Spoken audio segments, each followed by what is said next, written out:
modo en que vemos el problema es el problema. La gente suele sentirse intrigada cuando ve que suceden cosas buenas en las vidas de las personas, las familias y las empresas basadas en principios sólidos. Admiran esa fuerza y madurez personales, esa unidad familiar o ese equipo de trabajo, o esa cultura organizacional sinérgica que también sabe adaptarse. Y la pregunta que se hace de inmediato es muy reveladora de su paradigma básico. ¿Cómo lo ha hecho? Enséñeme la técnica. Lo que en realidad se está diciendo es, quiero un consejo o una solución rápida que alivien mi dolor en esta situación. La gente encuentra entonces personas que satisfacen su demanda y le enseñan lo que quería aprender. Durante algún tiempo, parece que esas habilidades y técnicas dan resultado.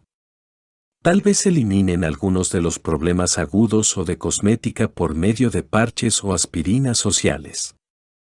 Pero subsiste la condición crónica subyacente y finalmente aparecen nuevos síntomas agudos. Cuanto más recurre la gente a remiendos rápidos y más se centra en los problemas y el dolor agudos, en mayor medida ese mismo enfoque profundiza la condición crónica subyacente. El problema está en el modo en que vemos el problema. Examinemos de nuevo algunos de los trastornos descritos en la introducción de este capítulo y el impacto del pensamiento basado en la ética de la personalidad. He asistido a un curso tras otro sobre dirección de empresas. Espero mucho de mis empleados y me empeño en ser afable con ellos y en tratarlos con corrección. Pero no siento que me sean leales en absoluto.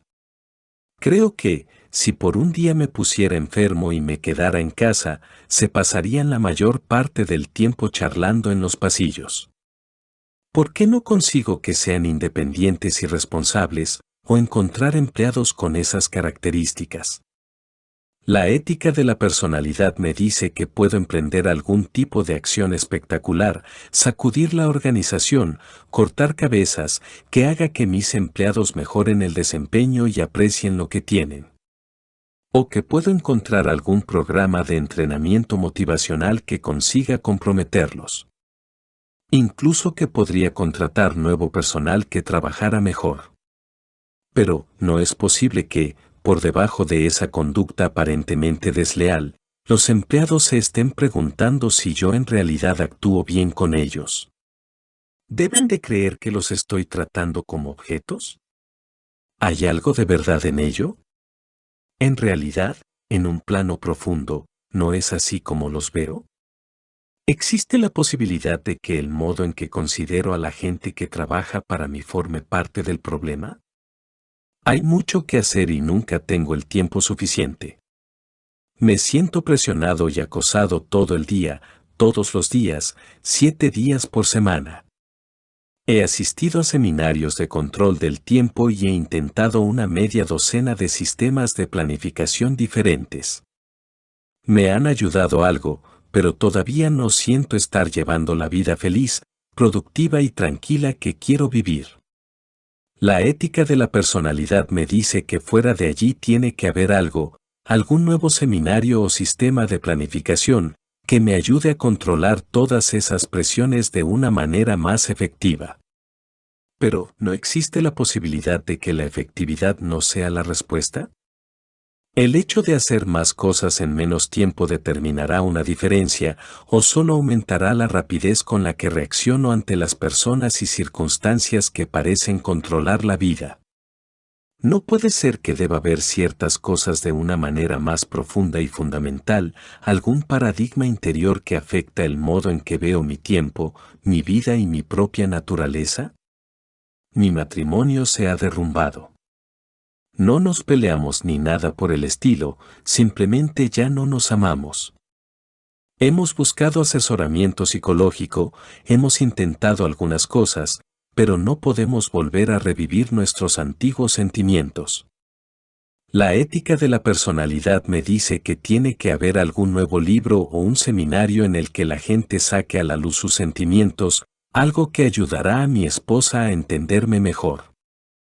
O tal vez esto sea inútil, y solo una nueva relación me proporcionará el amor que necesito. Pero, ¿es posible que mi esposa no sea el verdadero problema? ¿Puedo estar otorgando poder a las debilidades de mi esposa y haciendo que mi vida dependa de la manera en que me tratan? Tengo algunos paradigmas básicos acerca de mi esposa, acerca del matrimonio, de lo que es realmente el amor, que están alimentando el problema. Advierte el lector lo poderosa que es la influencia de los paradigmas de la ética de la personalidad sobre el modo en que vemos y resolvemos nuestros problemas. Se den cuenta o no, muchas personas se están desilusionando con las promesas vacías de la ética de la personalidad. Mientras viajaba por el país y trabajaba con empresas, descubrí que los ejecutivos que piensan a largo plazo están perdiendo interés en la psicología de excitación pasajera y en los oradores motivacionales, que lo que realmente hacen es contar historias entretenidas mezcladas con trivialidades. La gente quiere sustancia, quiere evolución. Quiere algo más que aspirinas y parches. Quiere resolver los problemas crónicos subyacentes y centrarse en los principios que producen resultados a largo plazo. Un nuevo nivel de pensamiento. Albert Einstein observó que los problemas significativos que afrontamos no pueden solucionarse en el mismo nivel de pensamiento en el que estábamos cuando los creamos. Cuando miramos a nuestro alrededor y en nuestro propio interior, y reconocemos los problemas creados mientras vivimos e interactuamos con la ética de la personalidad, empezamos a comprender que son problemas profundos, fundamentales, que no pueden resolverse en el nivel superficial en el que fueron creados. Necesitamos un nuevo nivel, un nivel de pensamiento más profundo, un paradigma basado en los principios que describan con exactitud la efectividad del ser humano y sus interacciones, para superar esas preocupaciones profundas. Sobre este nuevo nivel de pensamiento trata este libro. Nuestro enfoque de la efectividad personal e interpersonal se centra en principios y se basa en el carácter, es de dentro hacia afuera. De dentro hacia afuera significa empezar por la persona, más fundamentalmente, empezar por la parte más interior de la persona, los paradigmas, el carácter y los motivos. También significa que, si uno quiere tener un matrimonio feliz, tiene que ser el tipo de persona que genera energía positiva y elude la energía negativa en lugar de fortalecerla. Si uno quiere tener un hijo adolescente más agradable y cooperativo, debe ser un padre más comprensivo, empático, coherente, cariñoso. Si uno quiere tener más libertad, más margen en el trabajo, debe ser un empleado más responsable, más útil, más colaborador. Si uno quiere despertar confianza, debe ser digno de confianza. Si uno aspira a la grandeza secundaria del talento reconocido, debe centrarse primero en la grandeza primaria del carácter. El enfoque de dentro hacia afuera afirma que las victorias privadas preceden a las victorias públicas, que debemos hacernos promesas a nosotros mismos y mantenerlas ante nosotros, y solo después hacer y mantener promesas ante los otros. Afirma también que es fútil poner la personalidad por delante del carácter, tratar de mejorar las relaciones con los otros antes de mejorarnos a nosotros mismos. De dentro hacia afuera es un proceso, un continuo proceso de renovación basado en las leyes naturales que gobiernan el crecimiento y el progreso humanos. Es una espiral ascendente de crecimiento que conduce a formas progresivamente superiores de independencia responsable e interdependencia efectiva. He tenido la oportunidad de trabajar con muchas personas, personas maravillosas, personas de talento, personas que aspiraban intensamente a la felicidad y el éxito, personas empeñadas en una búsqueda, personas que se hieren unas a otras. He trabajado con ejecutivos, alumnos universitarios, grupos religiosos y cívicos, familiares y matrimonios. Y en toda mi experiencia nunca he encontrado soluciones duraderas a los problemas, la felicidad y el éxito perdurables, que procedieran de fuera hacia adentro. Según lo que he visto, El paradigma de fuera hacia adentro genera personas infelices que se sienten sacrificadas e inmovilizadas, concentradas en los defectos de otras personas y en las circunstancias a las que atribuyen la responsabilidad por su situación de estancamiento. He visto matrimonios desdichados en los que cada cónyuge quería que cambiara el otro, en los que cada uno confiesa los pecados del otro, en los que cada uno quiere moldear al otro. He visto disputas laborales en las que se consumían cantidades enormes de tiempo y energía tratando de crear leyes que obligaran a la gente a actuar como si realmente existiera un fundamento de confianza. Miembros de nuestra familia han vivido en 3 de los puntos más calientes de la Tierra, Sudáfrica, Israel e Irlanda, y creo que la fuente de los continuos problemas de esos lugares ha sido el paradigma social dominante, de fuera hacia adentro. Cada uno de los grupos implicados está convencido de que el problema está ahí fuera, y de que si ellos, es decir, todos los otros implicados, entraran en razón o desaparecieran de la vista, ese problema quedaría resuelto. De dentro hacia afuera, significa para la mayoría de las personas un cambio drástico de paradigma, en gran medida a causa del poderoso efecto del condicionamiento y del actual paradigma social de la ética de la personalidad. Pero mi propia experiencia, tanto la personal como la resultante del trabajo con miles de personas, y el cuidadoso examen de individuos y sociedades que han tenido éxito en la historia, me han convencido de que muchos de los principios encarnados en los 7 hábitos se encuentran profundamente arraigados en nuestro interior, en nuestra conciencia moral y en nuestro sentido común.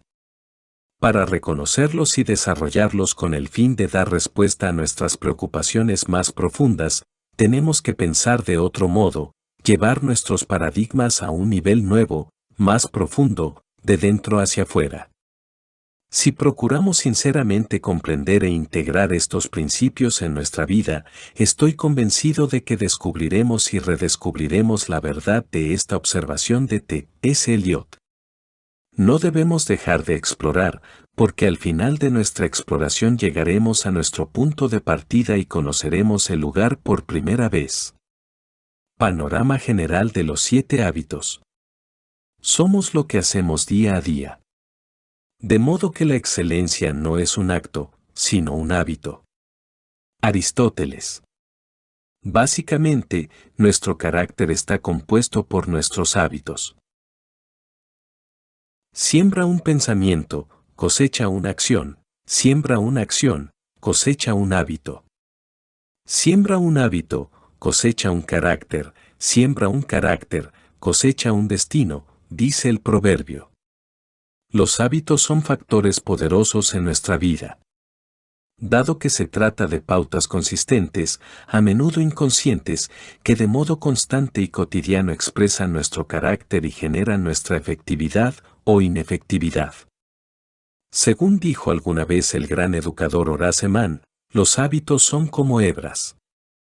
Si día tras día las trenzamos en una cuerda, pronto resultará irrompible. Personalmente, no estoy de acuerdo con la última parte de esta sentencia. Sé que los hábitos no son irrompibles, es posible quebrarlos. Pueden aprenderse y olvidarse. Pero también sé que hacerlo no es fácil ni rápido. Supone un proceso y un compromiso tremendo. Quienes fuimos testigos del viaje lunar del Apolo 11 nos quedamos sorprendidos al ver a un hombre caminar sobre la Luna y volver a la Tierra. Calificativos como fantástico e increíble resultaban inadecuados para describir lo que estaba sucediendo en aquellos días memorables. Pero para llegar allí, esos astronautas tuvieron literalmente que romper y desprenderse de la tremenda atracción gravitatoria de la Tierra.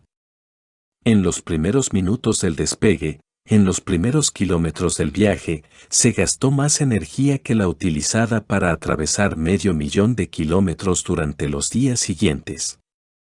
Los hábitos tienen también una enorme atracción gravitatoria, más de lo que la mayoría de las personas comprenden o admiten.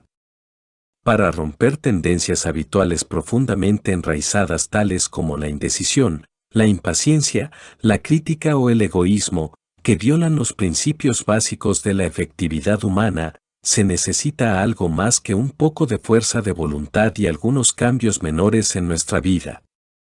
El despegue exige un esfuerzo tremendo, pero en cuanto nos despegamos de la atracción gravitatoria, nuestra libertad adquiere una dimensión totalmente nueva.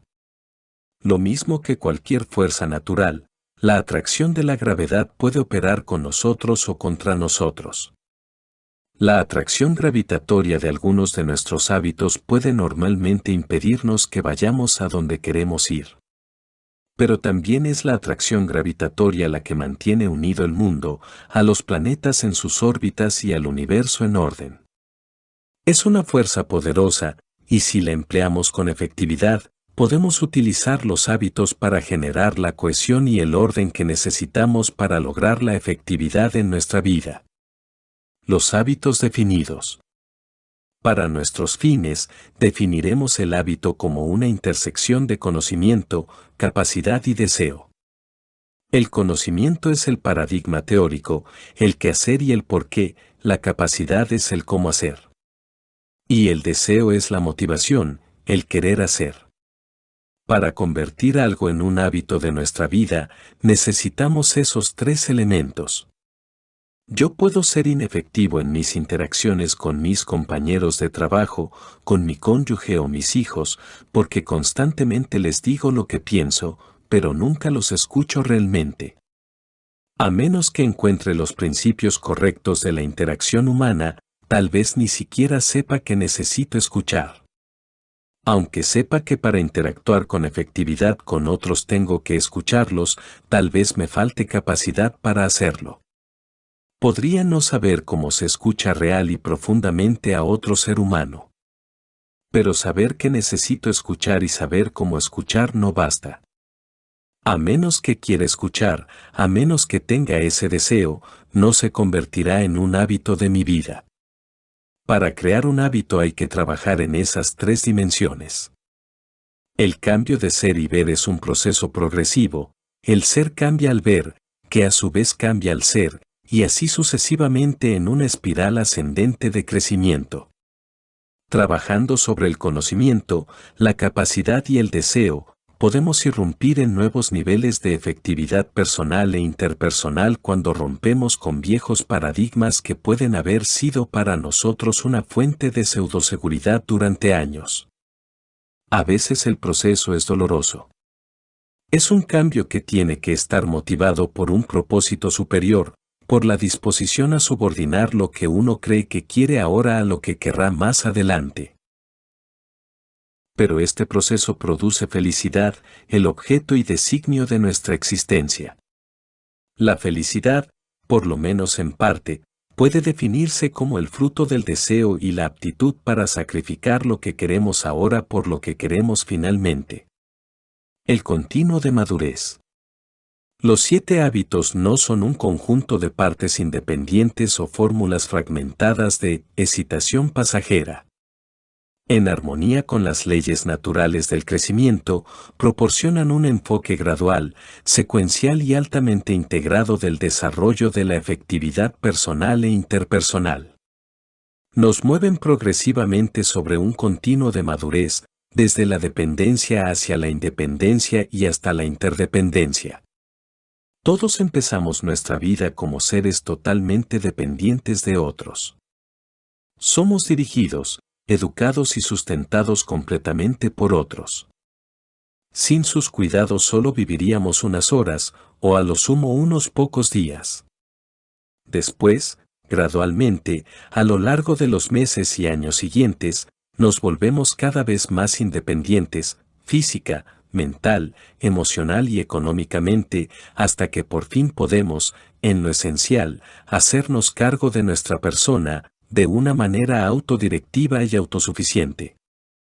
Cuando seguimos creciendo y madurando, tomamos cada vez más conciencia de que toda la naturaleza es interdependiente, de que existe un sistema ecológico que la gobierna a ella y también a la sociedad.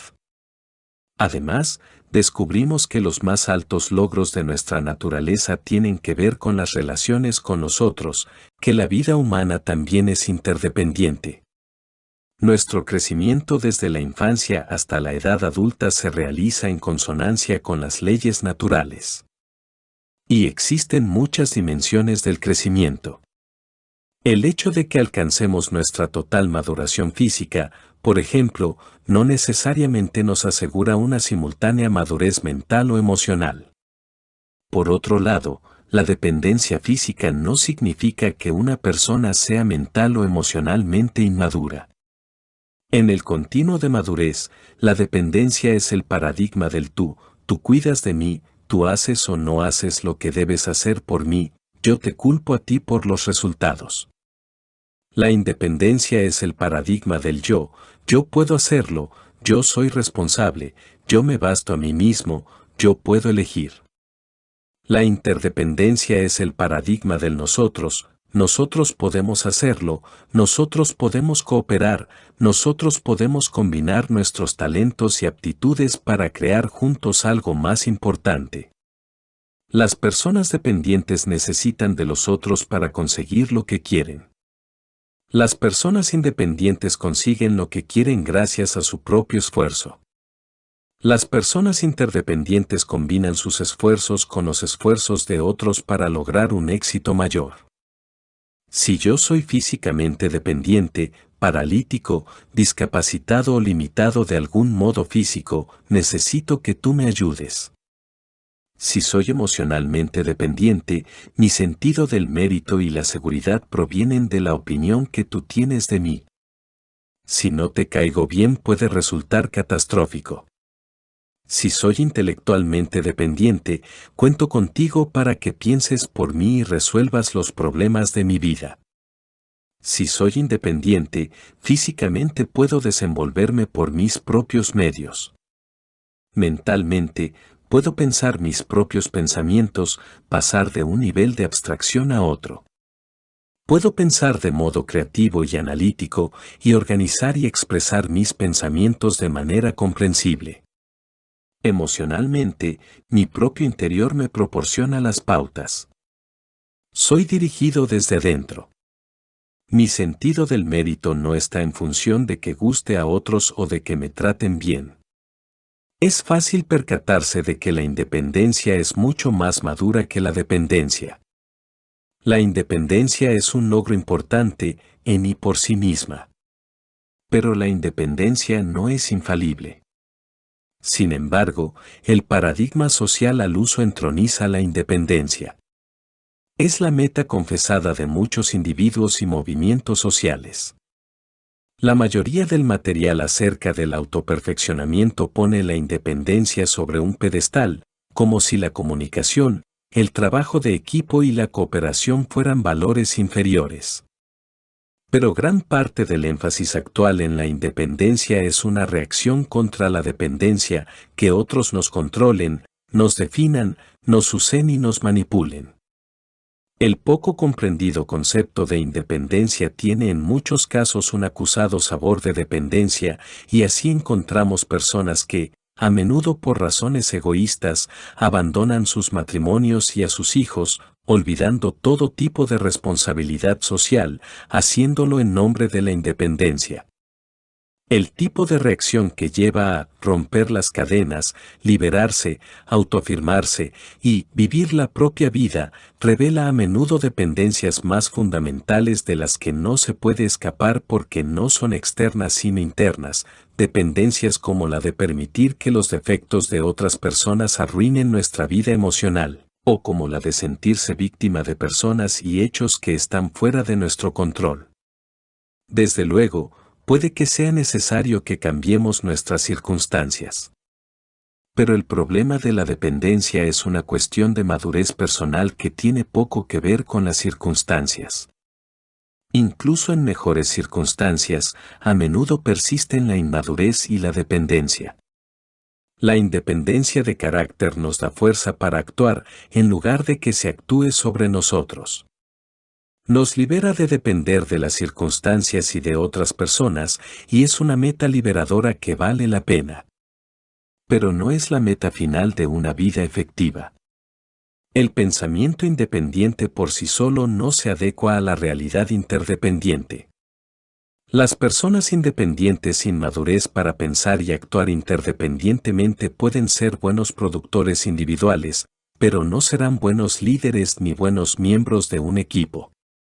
No operan a partir del paradigma de la interdependencia necesario para tener éxito en el matrimonio, la familia o la realidad empresarial. La vida, por naturaleza, es interdependiente. Tratar de lograr la máxima efectividad por la vía de la independencia es como tratar de jugar al tenis con un palo de golf, la herramienta no se adecua a la realidad. El concepto de interdependencia es mucho más maduro, más avanzado. Si soy físicamente interdependiente, soy capaz y dependo de mí mismo, pero también comprendo que tú y yo trabajando juntos podemos lograr mucho más de lo que puedo lograr yo solo, incluso en el mejor de los casos. Si soy emocionalmente interdependiente, obtengo dentro de mí mismo una gran sensación de valía, pero también reconozco mi necesidad de amor, de darlo y recibirlo. Si soy intelectualmente interdependiente, comprendo que necesito mis propios pensamientos con los mejores pensamientos de otras personas. Como persona interdependiente, tengo la oportunidad de compartirme profunda y significativamente con otros, y logro acceso a los amplios recursos y potenciales de otros seres humanos. La interdependencia es una elección que solo está al alcance de las personas independientes. Las personas dependientes no pueden optar por ser interdependientes. No tienen el carácter necesario para hacerlo, no son lo bastante dueñas de sí mismas. Por ello los hábitos 1, 2 y 3 examinados en los capítulos siguientes tienen que ver con el autodominio. Llevan a una persona de la dependencia a la independencia. Son las victorias privadas, la esencia del desarrollo del carácter. Las victorias privadas preceden a las victorias públicas. No se puede invertir ese proceso, así como no se puede recoger una cosecha antes de la siembra. Es de dentro hacia afuera. Cuando uno se vuelve verdaderamente independiente, posee ya una base para la interdependencia efectiva. Posee un carácter de base a partir del cual se puede obrar con más efectividad sobre las victorias públicas, más orientadas hacia la personalidad, el trabajo de equipo, la cooperación y la comunicación, de los hábitos 4, 5 y 6. Esto no significa que se tenga que alcanzar la perfección en cuanto a los hábitos 1, 2 y 3 antes de trabajar con los hábitos 4, 5 y 6. Comprender la secuencia ayuda a controlar el desarrollo con más efectividad, pero no le sugiero al lector que se aísle durante varios años hasta desarrollar completamente los hábitos 1, 2 y 3. Como parte de un mundo interdependiente, uno tiene que relacionarse con ese mundo día tras día. Pero los problemas más apremiantes de ese mundo pueden fácilmente oscurecer las causas de carácter crónico. La comprensión de que lo que uno es influye en toda interacción interdependiente ayuda a centrar los esfuerzos de modo secuencial, en armonía con las leyes naturales del desarrollo. El hábito 7 es el hábito de la renovación, una renovación regular, equilibrada, de las 4 dimensiones básicas de la vida. Abarca y encarna todos los otros hábitos. El hábito 7 es el que crea la espiral de desarrollo ascendente que nos conduce a nuevos niveles de comprensión y a vivir cada uno de los hábitos en un plano cada vez más elevado.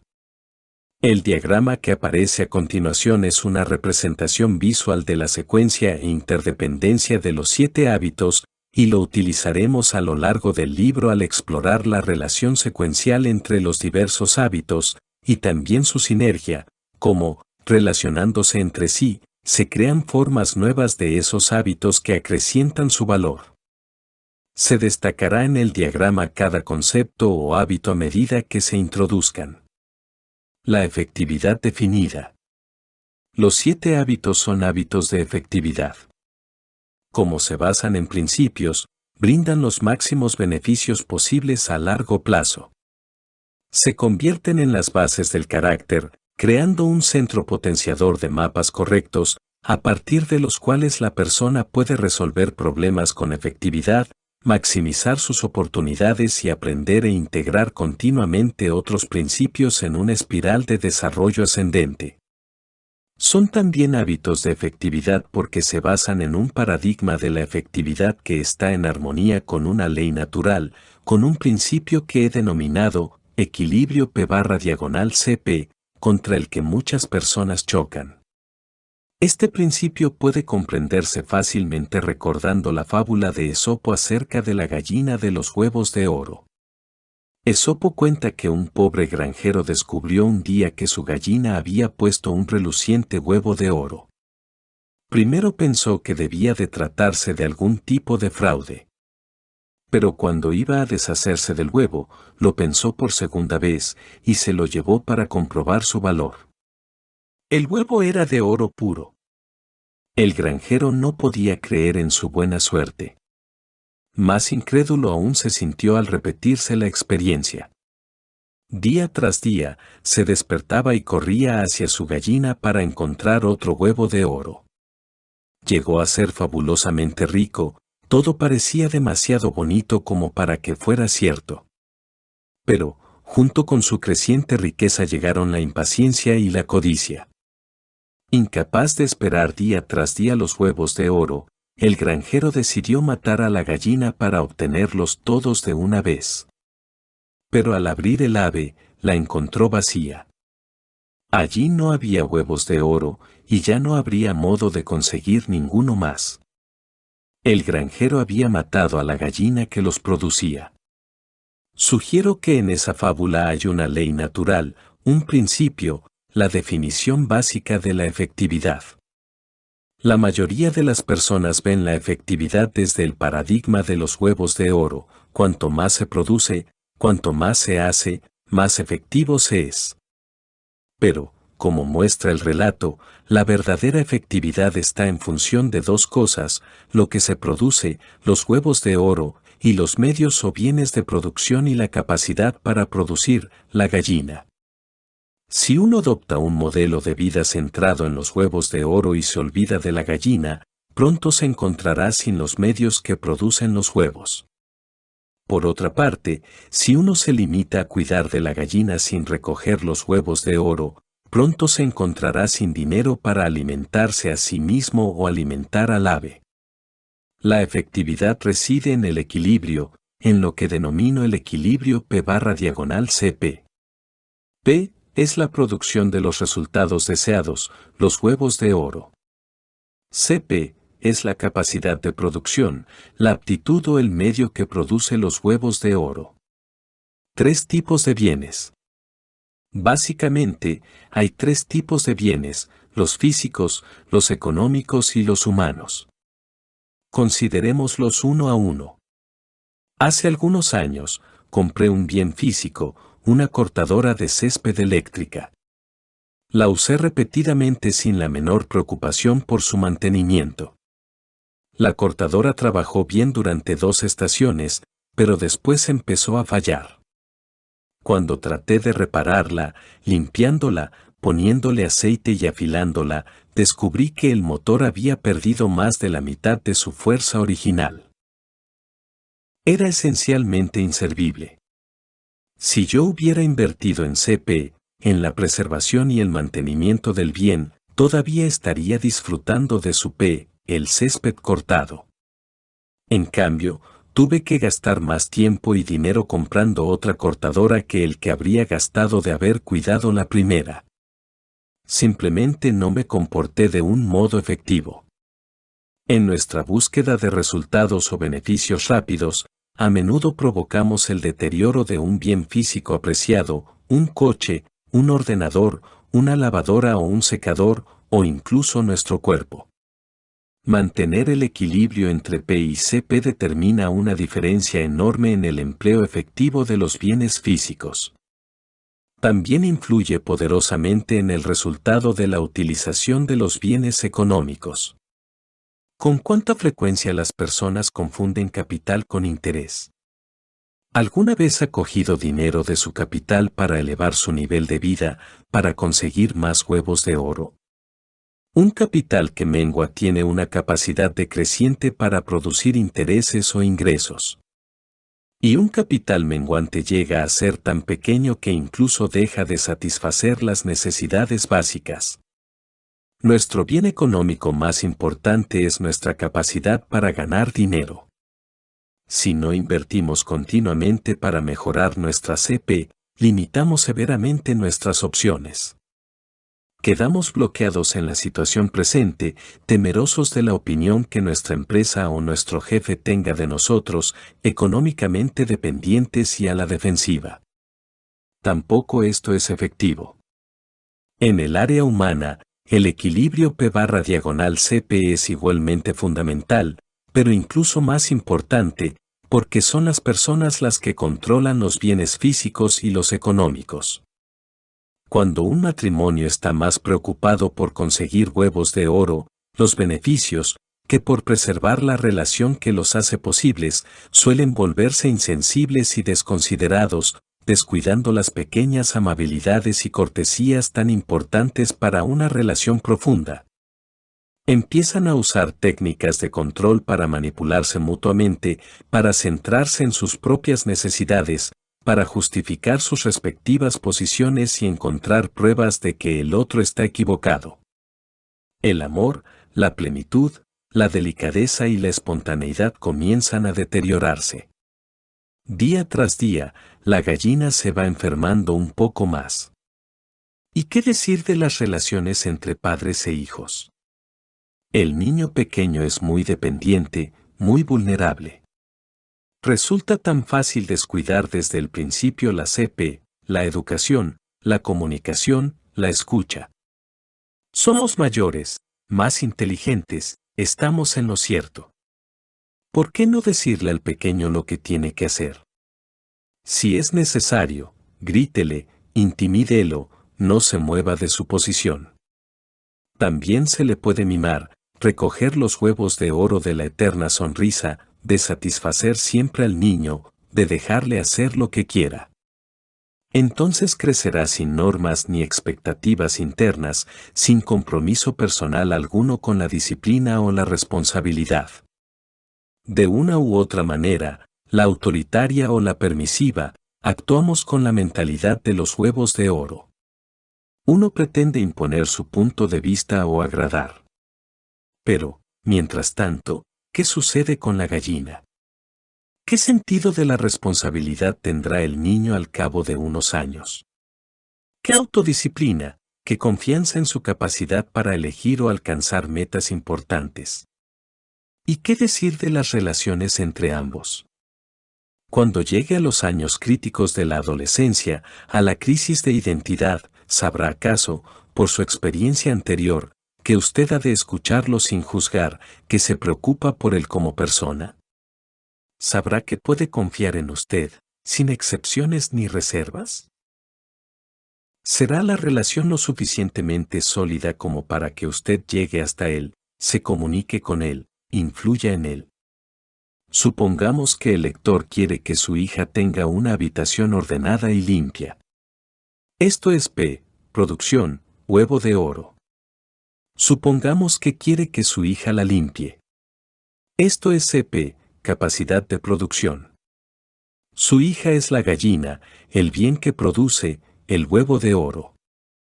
Si P y CP están en equilibrio, ella limpiará la habitación alegremente, sin necesidad de que se insista en que lo haga, porque se ha comprometido a hacerlo y sigue la disciplina de cumplir sus compromisos. Ella es un bien valioso, una gallina que pone huevos de oro. Pero si el paradigma del lector está centrado en la producción, en conseguir una habitación ordenada y limpia, tal vez regañe a su hija para que ella se ocupe de la tarea. Puede incluso amenazarla o gritarle cada vez más y, por su deseo de conseguir el huevo de oro, minar la salud y el bienestar de la gallina. Permítame compartir una interesante experiencia acerca de la CP que tuve con una de mis hijas. Estábamos planeando un paseo, que es algo de lo que disfruto regularmente con cada uno de mis hijos, por separado.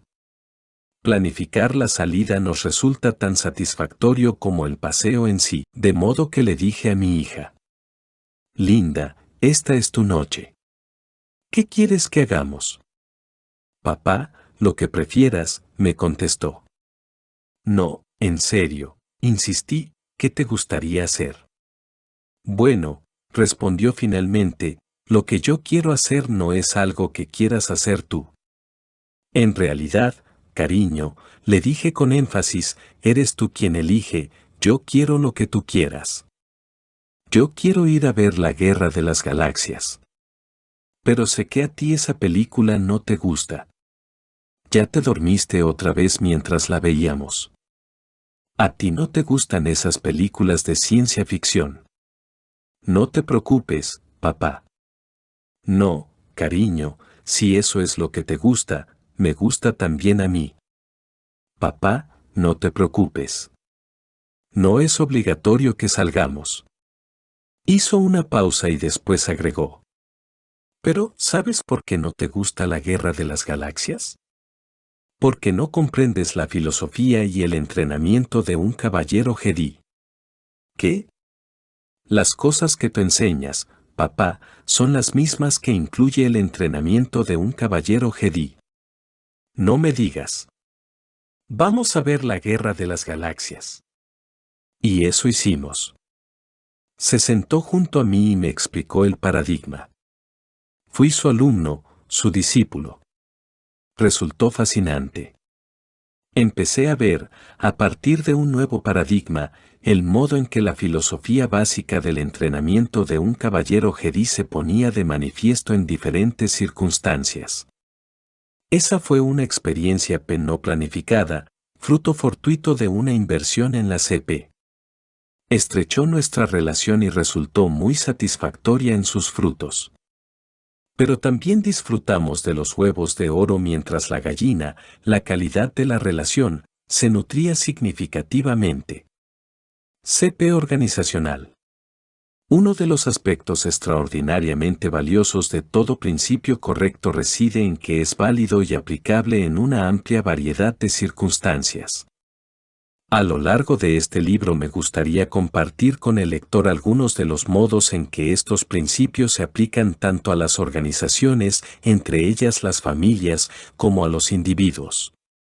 Cuando la gente no respeta el equilibrio P/CP en su uso de los bienes físicos en las organizaciones, reduce la efectividad organizacional y suele dejar a otros una gallina moribunda. Por ejemplo, una persona a cargo de un bien físico, digamos una máquina, puede estar ansiosa por causar una buena impresión en sus superiores. Tal vez la empresa pase por una etapa de rápido crecimiento y lleguen pronto las promociones. Por lo tanto, este hombre está produciendo en niveles óptimos, ningún tiempo muerto, nada de mantenimiento. La máquina trabaja día y noche. La producción es extraordinaria, los costos bajan, las posibilidades son infinitas. Al cabo de poco tiempo, el hombre obtiene su ascenso. Huevos de oro. Pero suponga el lector que es su sucesor en el puesto. Hereda entonces una gallina muy enferma, una máquina que ya está deteriorada y empieza a fallar. Tiene que realizar una inversión considerable en mantenimiento. Los costos se disparan, la productividad cae en picado. ¿Y a quién se culpará por la pérdida de los huevos de oro? A usted. Su predecesor destruyó el bien, pero el sistema contable solo informaba sobre unidades producidas, costos y utilidades. El equilibrio P/CP resulta particularmente importante cuando se aplica a los bienes humanos de la organización, clientes y empleados. Conozco un restaurante que servía una exquisita sopa de almejas y habitualmente estaba lleno de clientes. Después lo vendieron, y al nuevo propietario le interesaron más los huevos de oro, decidió abaratar la sopa. Durante más o menos un mes, con costos más bajos e ingresos constantes, Las ganancias crecieron rápidamente. Pero poco a poco los clientes empezaron a desaparecer. Desapareció la confianza, y el negocio declinó casi hasta extinguirse. El nuevo propietario trató desesperadamente de revitalizarlo, pero había descuidado a los clientes, defraudado su confianza y perdido el bien de su lealtad. Ya no había gallina alguna que pusiera huevos de oro. Hay organizaciones que hablan mucho sobre los clientes y descuidan por completo a las personas que tratan con ellos, los empleados. El principio CP dice que siempre hay que tratar a los empleados exactamente como queremos que ellos traten a nuestros mejores clientes. Se puede comprar el trabajo de una persona, pero no se puede comprar su corazón. En el corazón están su lealtad y su entusiasmo. Tampoco se puede comprar su cerebro.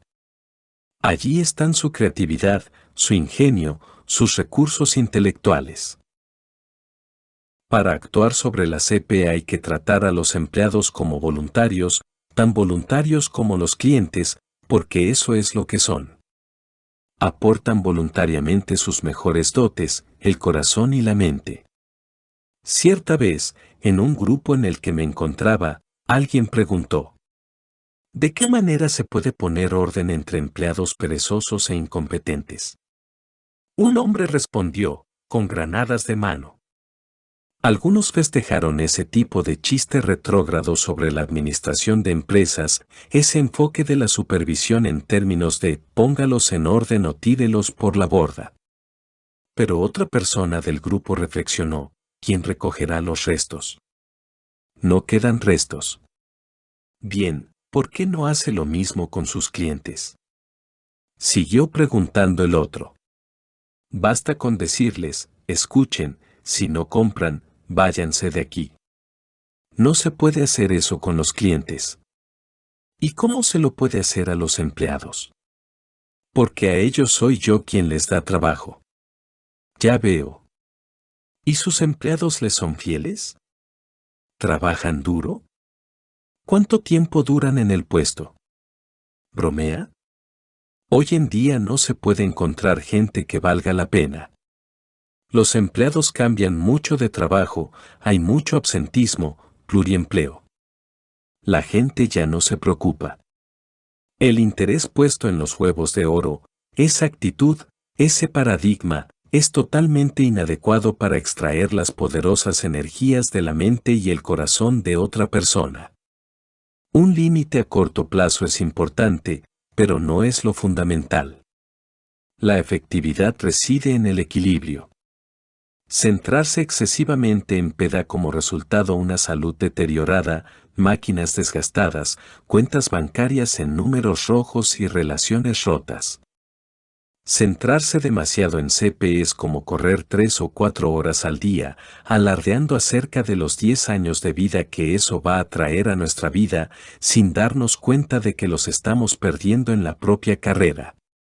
Es también como no dejar nunca de ir a la escuela, sin producir, viviendo de los huevos de oro de otra persona, el síndrome del estudiante eterno. Mantener el equilibrio P/CP, el equilibrio entre los huevos de oro, la producción, y la salud y el bienestar de la gallina, capacidad de producción, suele exigir un juicio delicado. Pero sostengo que es la esencia de la efectividad. Equilibra el corto plazo con el largo plazo. Equilibra la búsqueda del título y el precio de obtener una educación.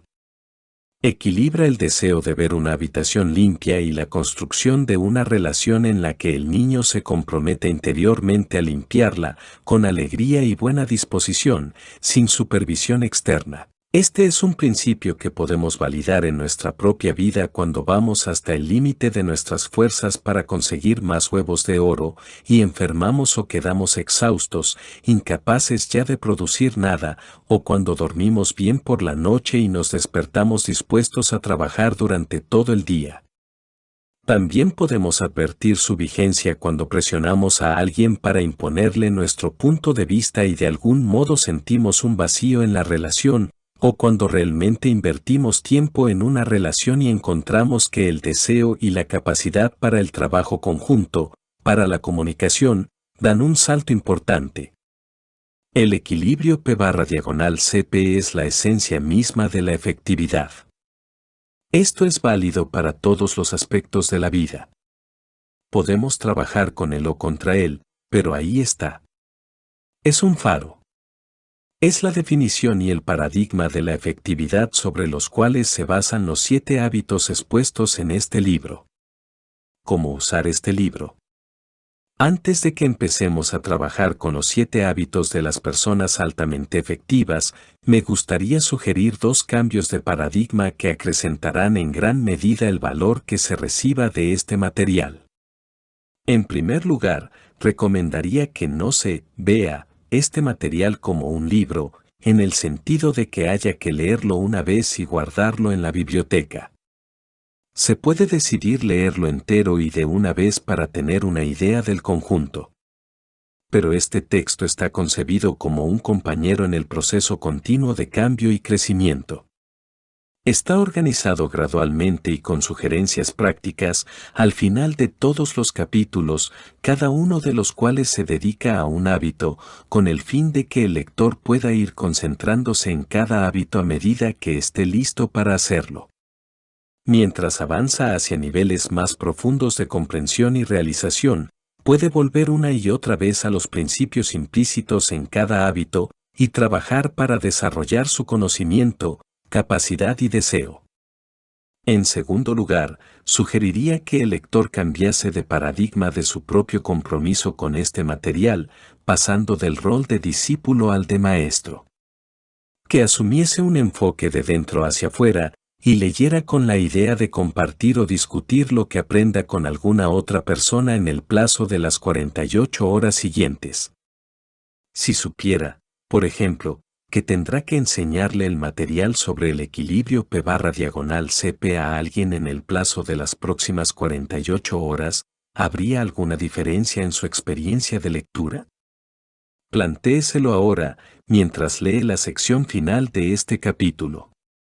Lea como si tuviera que explicárselo a su cónyuge, a su hijo, a un compañero de trabajo, a un amigo, hoy o mañana, cuando todavía el contenido está fresco en su mente, y tome nota de las diferencias en su proceso mental y emocional. Puedo asegurarle que, si afronta de este modo los capítulos siguientes, no solo recordará mejor lo que lea, sino que su perspectiva se habrá ampliado, su comprensión se habrá profundizado, y se habrá desarrollado su motivación para aplicar el material. Además, mientras comparte abierta y honestamente lo que está aprendiendo, tal vez le sorprenda descubrir que tienden a desaparecer las percepciones o impresiones negativas que los otros puedan tener de usted. Aquellos a quienes enseñe lo verán como una persona que cambia y evoluciona, y estarán más dispuestos a brindarle ayuda y apoyo mientras trabajan, tal vez conjuntamente, para integrar los 7 hábitos en sus vidas. Lo que se puede esperar. En último término, como ha observado Marilyn Ferguson, nadie puede convencer a otro de que cambie. Cada uno de nosotros custodia una puerta del cambio que solo puede abrirse desde adentro. No podemos abrir la puerta de otro, ni con argumentos ni con apelaciones emocionales. Si decide abrir su puerta del cambio, para comprender y vivir realmente los principios encarnados en los 7 hábitos, le aseguro que le sucederán varias cosas positivas. Primero, su desarrollo será evolutivo, pero el efecto neto será revolucionario. ¿No está de acuerdo con que el principio del equilibrio P/CP por sí solo, si se vive intensamente, puede transformar a la mayoría de los individuos y las organizaciones?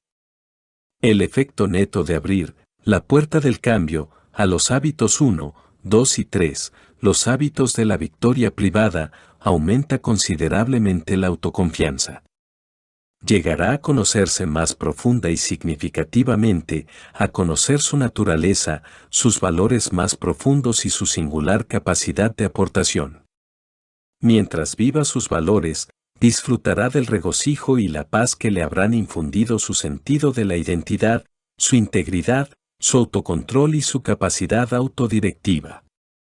También se definirá desde adentro, y no a través de las opiniones de la gente o de la comparación con otros. Lo correcto y lo incorrecto tienen poco que ver con el hecho de ser juzgado. Paradójicamente, descubrirá que cuanto menos se preocupe por lo que otros piensan de usted, más le preocupará lo que los otros piensen de sí mismos y de sus mundos, e incluso de sus relaciones con usted. Dejará de basar su vida emocional en las debilidades de otras personas. Además, le resultará más fácil y deseable cambiar, porque hay algo, un núcleo profundo, que es esencialmente constante. Cuando se abra a los hábitos 4, 5 y 6, los hábitos de la victoria pública, el lector descubrirá y liberará los deseos y los recursos para reparar o reconstruir relaciones importantes que ahora están deterioradas o incluso rotas. Las buenas relaciones mejorarán, se volverán más profundas, más sólidas, más creativas y más intrépidas. El hábito 7, si se interioriza profundamente, renovará los 6 primeros y dará al lector una verdadera independencia y capacidad para la interdependencia efectiva. Gracias a él podemos cargar nuestras baterías. Sea cual fuere su situación actual, le aseguro que usted no es sus hábitos. Puede reemplazar las pautas antiguas de una conducta derrotista por pautas nuevas, nuevos hábitos de efectividad, de felicidad y de relaciones basadas en la confianza. Le exhorto sinceramente a que abra la puerta del cambio y el desarrollo mientras estudia estos hábitos. Sea paciente con usted mismo. El desarrollo de uno mismo es grato, es algo sagrado. No hay mejor inversión posible. Obviamente, no es un proceso rápido, pero le aseguro que experimentará beneficios y obtendrá resultados inmediatos que le resultarán alentadores. Según decía Thomas Paine, lo que conseguimos con demasiada facilidad nunca es objeto de gran estimación. Solo lo que nos cuesta obtener otorga valor a las cosas. El cielo sabe poner un precio adecuado a sus bienes.